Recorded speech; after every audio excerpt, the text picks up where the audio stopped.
আসসালামু আলাইকুম। আমরা মোবাইলের চার্জ নিয়ে প্রায় দুশ্চিন্তায় থাকি। নেট ইউজ করলে মোবাইলের চার্জ দ্রুত চলে যায়। ব্যাকগ্রাউন্ডে অনেক অ্যাপস ওপেন থাকে, যে কারণে আমাদের চার্জ দ্রুত চলে যায়। মোবাইলের মধ্যে দুটো সেটিংস রয়েছে, যে দুটো সেটিংস অন করলে আপনার মোবাইলের চার্জের ব্যাকআপ অনেকাংশে বেড়ে যাবে।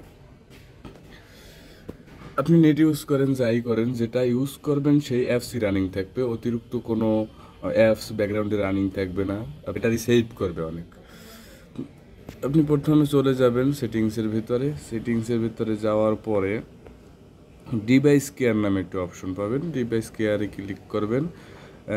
ডিভাইস কেয়ারে যাওয়ার পরে ব্যাটারি, এই দেখেন ব্যাটারি নামে একটা অপশন আছে, এই ব্যাটারিতে ক্লিক করবেন।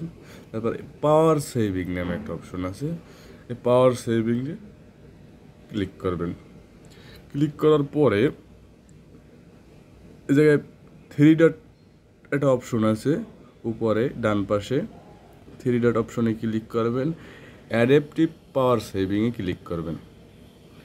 অ্যাডাপটিভ পাওয়ার সেভিং ক্লিক করার পরে যে এটা অফ করা থাকবে, আপনি এটা অন করে দিবেন। অন করে দেওয়ার পরে এখান থেকে চলে আসবেন। আপনার কাজ অলমোস্ট কমপ্লিট।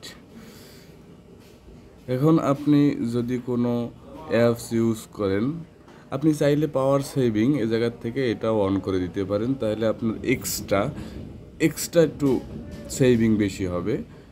তাহলে আপনার মোবাইলের চার্জের ব্যাকআপটা আগের থেকে বেটার পাবেন। মূলত চার্জের ব্যাকআপটাই আমাদের জন্য অনেক।